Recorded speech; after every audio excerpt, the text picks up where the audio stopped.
میرے نبی نے فرمایا صحابہ گناہوں سے بچنا، ہر حال میں لازماً گناہوں سے بچنے کی کوشش کرنا، کیونکہ انسان گناہوں کی وجہ سے ملنے والے رزق سے محروم ہو جاتا ہے، گناہوں کی وجہ سے ملنے والے رزق سے محروم ہو جاتا ہے، رزق میں سے برکت اٹھا لی جاتی ہے۔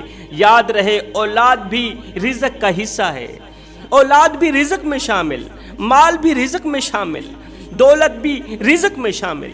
جب انسان گناہوں پر گناہ کرتا ہے نا، اللہ کی نافرمانیاں کرتا ہے نا، پھر اولاد کی آنکھوں میں حیا نہیں رہتی، اولاد باپ کی عزت بالکل نہیں کرتی، اولاد کی وجہ سے دکھ ملتے ہیں، درد ملتے ہیں۔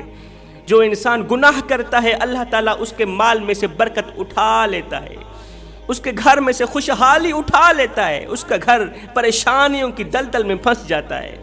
گھر میں رہنے والا ہر ایک انسان پریشان ہی پریشان دکھائی دیتا ہے۔ امیری کے جنازے نکل جاتے ہیں، غربت عروج پر آ جاتی ہے، پریشانیاں پورے کے پورے گھر کو گھیر لیتی ہیں۔ حضرت سیدنا علی المرتضیٰ شیر خدا کرم اللہ وجہ الکریم کے پاس ایک شخص آیا، کہنے لگا حضرت غربت کا مارا ہوں، دکھوں کا مارا ہوں، دردوں کا مارا ہوں، کوئی ایسا عمل بتائیں جس کے کرنے سے اللہ تعالیٰ دی گئی نعمت کو واپس نہ چھینے۔ ایک وقت تھا میں بہت بڑا امیر تھا، میرے پاس پیسہ تھا، دولت تھی، جائیداد تھی، میرا نام تھا، شہرت تھی، ملازم تھے، نوکرانیاں تھیں، لونڈیاں تھیں، لیکن آج میں غربت کا شکار ہو گیا ہوں، اللہ تعالیٰ نے دی گئی نعمت کو واپس چھین لیا۔ حضرت کوئی ایسا عمل ہے جس کے کرنے سے اللہ تعالیٰ دیے گئے رزق کو واپس نہ چھینے، انسان کو غربت کا شکار نہ بنائے۔ حضرت علی رضی اللہ تعالیٰ عنہ نے فرمایا اے بندہ خدا، 3 طرح کے لوگوں کے لیے رزق کے دروازے بند کر دیے جاتے ہیں، 3 طرح کے بدقسمت لوگوں کے لیے رزق کے دروازے بند کر دیے جاتے ہیں۔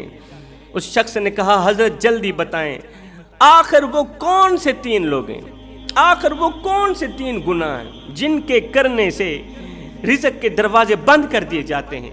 حضرت علی فرماتے ہیں 3 طرح کے لوگوں کے لیے رزق کے دروازے بند کر دیے جاتے ہیں، ان کے رزق میں سے برکت اٹھا لی جاتی ہے، ان کی اولاد ان کو دکھ دیتی ہے، درد دیتی ہے۔ نمبر 1 شیطان کی انگلیوں پر ناچنے والے لوگ۔ پوچھا گیا حضرت دوسرے کون سے لوگ؟ فرمایا والدین کو دکھ دینے والے، والدین کو درد دینے والے، شیطان کی انگلیوں پر ناچنے والے لوگ۔ ان الشیطان للانسان عدو مبین، فرمایا شیطان انسان کا کھلا دشمن ہے۔ شیطان مردوں کو ورغلانے کے لیے، مردوں کو تباہی کی طرف لے جانے کے لیے، بربادی کی طرف لے جانے کے لیے خوبصورت عورتوں کا استعمال کرتا ہے۔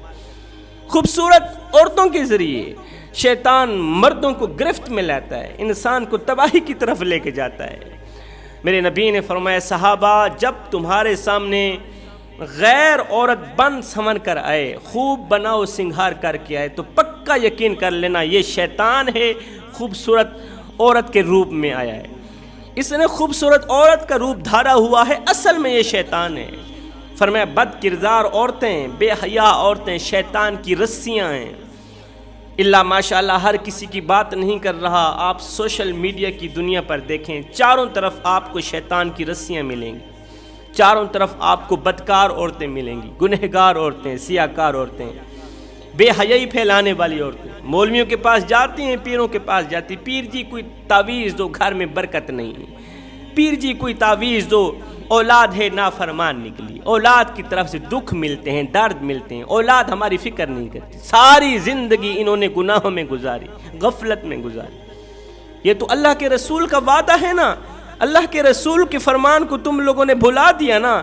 اللہ کے رسول نے فرمایا تھا گناہوں سے بچنا ہر حال میں، کیونکہ گناہوں کی وجہ سے انسان ملنے والے رزق سے محروم ہو جاتا ہے۔ تم نے گناہوں کا دامن نہ چھوڑا، آج غربت نے تمہارے گھروں میں ڈیرا ڈال دیا۔ آج روتی کیوں ہو؟ پیروں کے پاس جا کر دھاڑے مار مار کے فریادیں کیوں کرتی ہوں؟ حضرت سیدنا علی المرتضیٰ شیر خدا کرم اللہ وجہ الکریم فرماتے ہیں میرے نبی نے فرمایا تھا جب تمہارے سامنے ایک عورت بن سنور کر آئے، خوب بناؤ سنگھار کر کے آئے تو پکا یقین کر لینا یہ شیطان ہے، خوبصورت عورت کا روپ دھار کے آیا ہے۔ بجائے اس کے گناہ کرنے کے، بجائے اس کے ساتھ گناہ میں مبتلا ہونے کے، واپس اپنے گھر میں چلے جایا کرو، اپنی بیویوں سے پیار کیا کرو، محبت کیا کرو، کیونکہ جو کچھ اس شیطانی عورت میں موجود ہے وہی کچھ تمہاری بیوی کے اندر بھی موجود ہے۔ تمہاری بیوی کے وجود میں اللہ نے تمہارے لیے بھلائی رکھی ہے، برکت رکھی ہے، لیکن اس شیطانی عورت کے وجود میں تباہی کے سوا کچھ بھی نہیں، گمراہی کے سوا کچھ بھی نہیں، بربادی کے سوا کچھ بھی نہیں۔ آؤ میں تمہیں ایک سبق آموز واقعہ سنانا چاہتا ہوں۔ بنی اسرائیل کا ایک عبادت گزار تھا، پہاڑی کی چوٹی پہ بیٹھ کے عبادت کیا کرتا تھا۔ پہاڑی کی چوٹی پہ بیٹھ کے اس نے ایک عبادت خانہ بنا رکھا تھا۔ ایک عبادت خانے میں بیٹھ کے دن کو روزہ رکھتا، پوری رات نماز میں گزارتا تھا۔ چاروں طرف اس کے چرچے ہونے لگے، فلاں عبادت گزار ہے، ہر وقت عبادت میں مشغول ہے۔ خبر چلتی چلتی شیطان کے کانوں تک گئی۔ شیطان کو پتہ چلا یہاں ایک عبادت گزار ہے، اس کے دل میں دنیا کی محبت کے بجائے اللہ کی محبت رچی ہوئی ہے، اللہ کی محبت اس کے دل میں ہے، دنیا کی محبت نہیں ہے۔ اب شیطان اسے ورغلانے کے لیے، شیطان اس عبادت گزار کو تباہی کی طرف لے جانے کے لیے خوبصورت عورت کا روپ دھار کے آیا، خوبصورت عورت کی شکل اختیار کر کے، اللہ اکبر، کپڑوں کو خوب عطر لگا کے، خوشبو لگا کے عبادت گزار کی عبادت خانے میں خوبصورت عورت نے قدم رکھا۔ جیسے ہی اس نے قدم رکھا، خوبصورت عورت کے کپڑوں پر لگی خوشبو نے پورے عبادت خانے کو معطر کر دیا، عبادت خانے کو معطر کر دیا۔ عین اسی وقت عبادت گزار سجدے میں تھا، اس نے جیسی خوشبو سونگی، قیمتی خوشبو سونگی، ایک دم اس نے سجدے سے اپنا سر اٹھایا۔ آخر ہے کون اتنی پیاری خوشبو لگانے والا، مہنگی ترین خوشبو لگا کر میری عبادت خانے میں آنے والا؟ دیکھوں تو صحیح۔ عبادت گزار نے جیسے ہی اپنا سر اٹھایا، پیچھے مڑ کر دیکھا تو کیا دیکھا؟ حسین و جمیل عورت نظر آئی، اتنی حسین و جمیل کہ اس کے حسن و جمال نے اسے حیرت میں ڈال دیا، حیرانگی میں ڈال دیا۔ اتنی حسین و جمیل عورت۔ عبادت گزار نے کہا، اے حسن کی ملکہ شہزادی، یہاں پر تیری محبت بیٹھنے لگی ہے، تجھے دیکھ کر میرے دل میں تیری محبت بیٹھنے لگی، تیرا پیار بیٹھنے لگا، یہ بتا کہ تو مجھ سے شادی کرے گی؟